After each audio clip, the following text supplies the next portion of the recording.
The well-known government affairs firm Mehlman Castagnetti Rosen Politics in a must-read memo published June 4. It lays out 10 important trends that are critical to strategic government relations planning. Congress returns today from Memorial Day recess 501 days into President Trump's first term with 156 days remaining until midterm elections. The House has 28 legislative days scheduled between now and August recess, with 19 more work days planned between Labor Day and elections. Here are 10 trends critical to strategic government relations planning over the next 18 months.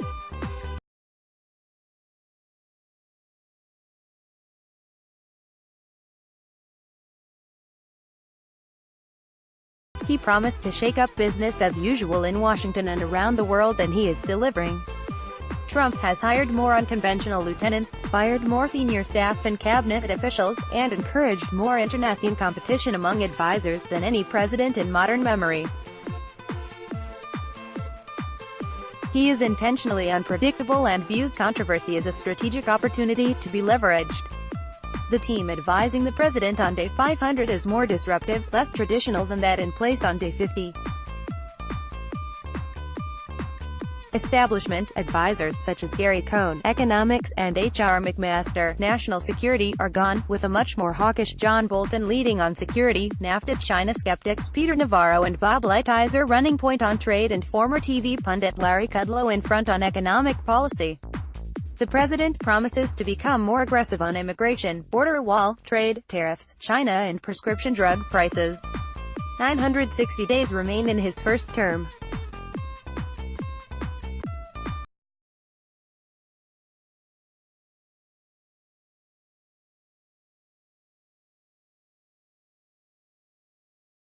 While polls have consistently shown more Americans disapprove of Trump's job performance than approve, those numbers reflect historic disapproval among the opposing party as much as anything else. Only 10% of Democrats approve the president's job performance, lowest ever opposing party approval recorded by Gallup.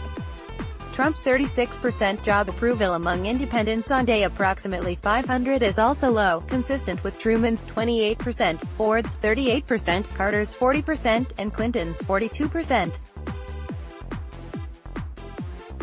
In contrast, Donald Trump commands the second highest own party approval on day approximately 500, 87%, since World War II, trailing only G.W. Bush's 95% own party approval 268 days after 9/11.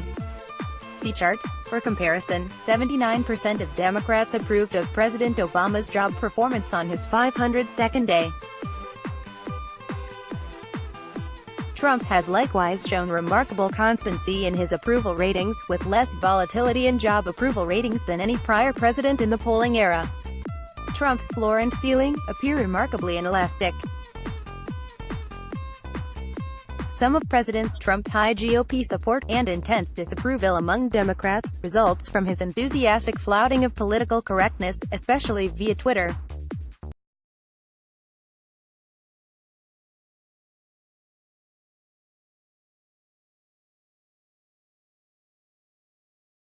For many Republicans, especially white voters who did not graduate college, Trump is also correct on the hot-button issues, right on undocumented immigrants, right on NFL players refusing to stand for the national anthem, right on media bias, right on guns, and right to tear up Obama's Iran, climate and TPP deals.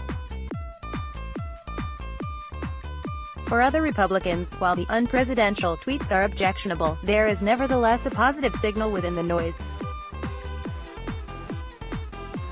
Let the media obsess over indecencies. They cite consistent wins for traditional GOP priorities and constituencies, including the largest tax reform in 31 years, major energy and labor deregulation, a steady stream of conservative judges confirmed in victories against ICs. While the president's rhetoric and recent actions on trade threaten GOP policy orthodoxy and conventional economic wisdom, markets and the economy remain strong so far.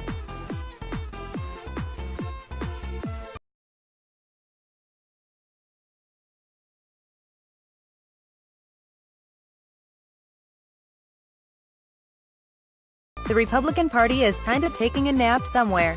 More realistically, however, President Trump reflects the new Republican Party. In 21st century politics, tribalism trumps ideology. Leaders shape the views of their followers, with majorities of Republicans now agreeing with Trump on trade, immigration, the media and even the FBI. Given Trump's 87% job approval rating among Republicans, one can expect to see more GOP candidates running as Trump Republicans. In November, EGTN's Marsha Blackburn, fewer primary challenges to the president in 2019, and cautious tiptoeing by Democratic incumbents seeking re-election in states Trump won in 2016, to avoid a midterm referendum on the president in a state that approves. Likewise, the next GOP leader is most likely whomever Trump endorses.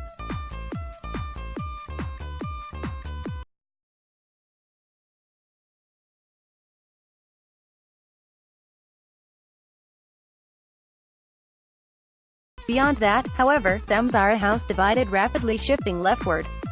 The era of Bill Clinton centrism is over. Whereas 43% of Democrats claimed liberal or mostly liberal views in 1994, today at 73%.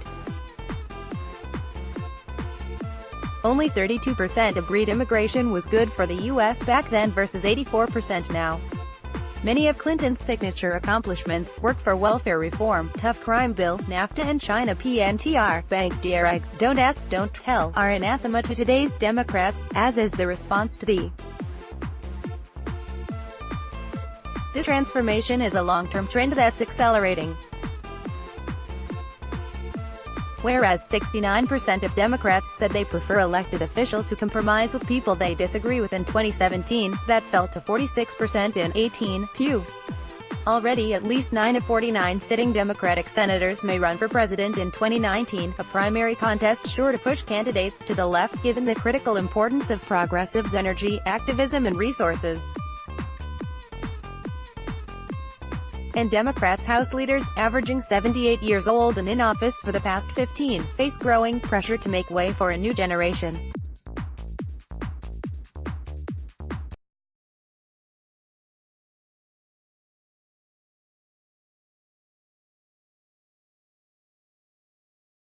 Throughout 2017, many CEOs prominently engaged the president, either to support the admin's initiatives, e.g. joining advisory forums, or to oppose them, e.g. amicus briefs versus immigration executive orders, withdrawal from Paris Climate Accord, decision to shrink national monuments, etc.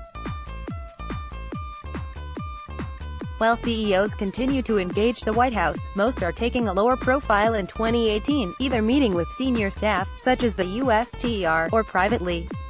Some of this reflects general business satisfaction with trends in policy and markets, other than recent actions on trade.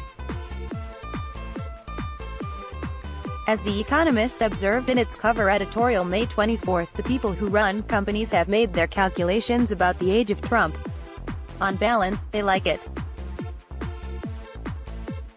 Bosses reckon that the value of tax cuts, deregulation and potential trade concessions from China outweighs the hazy costs of weaker institutions and trade wars.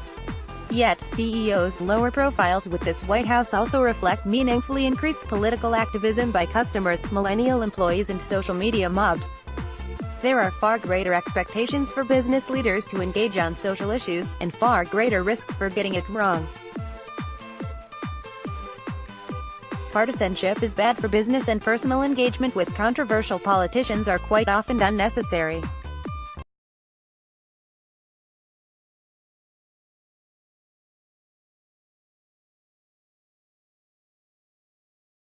As summarized by UVA's Kyle Conduct, since the Civil War, the president's party has lost ground in 36 of 39 midterms, with an average loss of 33 seats. In the shorter time frame of the post-World War II era, the president's party has lost an average of 26 seats per midterm. Democrats need to net 23 seats to win the House. Conduct's group gives the Democrats roughly 50-50 odds of winning the House, while CBS News, YouGov estimates Democrats winning 219 seats to the GOP's 216. Factors favoring Democrats in the House include historically low overall presidential approval, significantly more recruited candidates, consistent overperformance in 2017-2018 special elections and historically high GOP retirements. In fact, nearly 60 districts, 40 GOP-held, 18 Dem, won't feature an incumbent running for re-election, the second highest total of open seats in the post-war era. Yet Republicans in the House benefit from historic trends in midterm turnout: older, less diverse, more conservative voters, few truly swing districts, and well-financed allies aggressively engaging to protect the majority. Both the enthusiasm gap, asking, "Are you excited to vote?" and the generic ballot, asking, "Would you rather see Congress controlled by Ds or Rs?" have heightened recently. In the Senate, Republicans enjoy the most lopsided battleground map since 1938. Democrats are defending 26 seats, including 10 in states won by Trump, 5 carried bigly. Republicans are only defending 9 seats in total, and just 1 carried by Hillary Clinton, NV. It is even possible that Republicans could lose the House yet increase their one-vote Senate margin.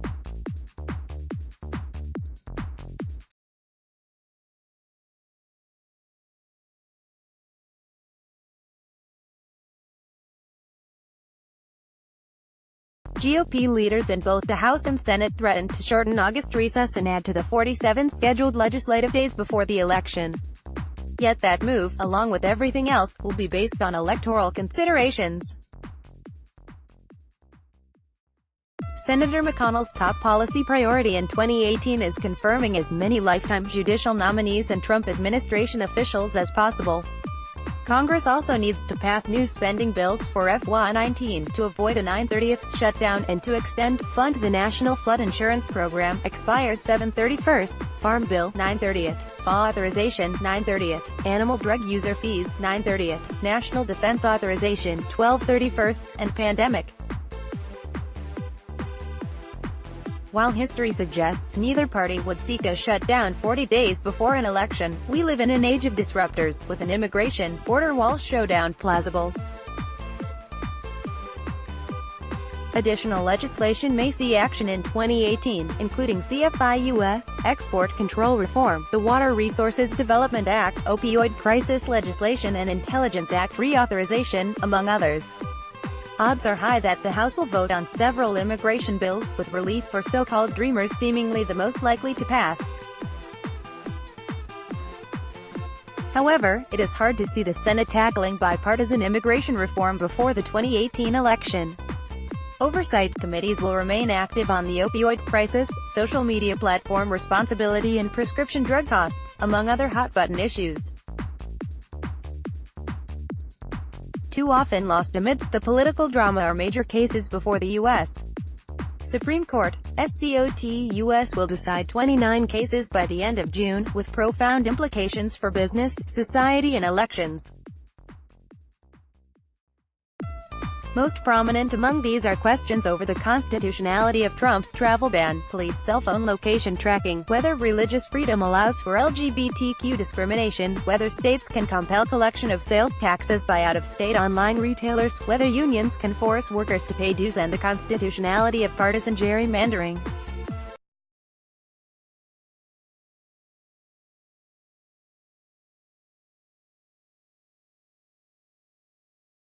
2018 sees the second highest number of voluntary House departures since at least 1970, including 10 committee chairmen and large numbers on Judiciary, 8, Ways and Means, 7, and Energy. If Democrats capture either chamber in November, their top priority in 2019 will be aggressive oversight of the Trump administration, with hard-hitting investigations into its people, policies, and perceived outside enablers.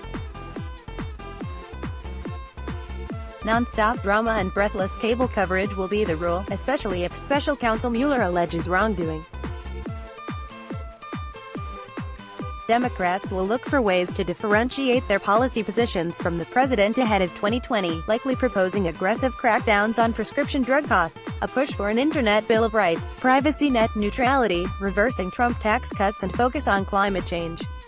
Yet Democratic control might also make a big infrastructure bill or crackdown on trade more likely, as Trump looks to cut deals with the new leaders while shoring up support for his own re-election. Think Bill Clinton's 1996 triangulation. Regardless of which party holds Congress, we expect a 2019 ethics reform package in response to apparent violations of ethics rules, exploitation of loopholes by shadow lobbyists, non-registered influencers who claim to be consultants, strategic advisors or strategists. Likewise, Congress will maintain focus on the opioid crisis and the high cost of prescription medications, in addition to growing focus on so-called big tech, especially ad-based platforms such as Google, Facebook and Amazon. Federal policymakers will likely join state and global leaders pushing new rules regarding data rights and responsibilities, intermediary liability and competition policy, antitrust. Extraordinary wildcards persist. Markets. Madman. Mueller is disruptive as the known knowns are right now. The known unknowns offer exponentially greater risks to markets, businesses and electoral outcomes. 3 stand out most of all. Markets. A significant amount of Trump base approval and business support flows from healthy stock market growth, high consumer confidence and the lowest unemployment rate in more than 50 years, 3.8% in May. Yet, since 1929, the summer of a president's second year is, on average, the worst stretch for the stock market during a 4-year term. Many analysts see weakness in emerging markets and major recession risks from a trade war, and the fallout from populists' recent victories in Italian elections demonstrates the potential for politics to impact bond and global markets. Madman, as traditional alliances fray over trade disputes, nationalists attacking erstwhile allies and China rising, rogue regimes' risks to the geopolitical order are even greater. Kim Jong-un, Vladimir Putin and Hassan Rouhani all face growing American sanctions and domestic incentives to fight back. Risks grow that their Western powers might wag the dog when cornered, with cyber hostilities and attempted 2018 election interference the likeliest vectors for attack. Mueller, after spending more than 1 year and $20 million, the former FBI director's probe into Russian interference in the 2016 U.S. elections shows no sign of ending anytime soon. By contrast, media accounts suggest far greater likelihood of summer or fall clashes with the White House, precipitating constitutional crises, and calls for impeachment. Mehlman Castagnetti Rosen. For licensing opportunities of our original content, please contact via email protected.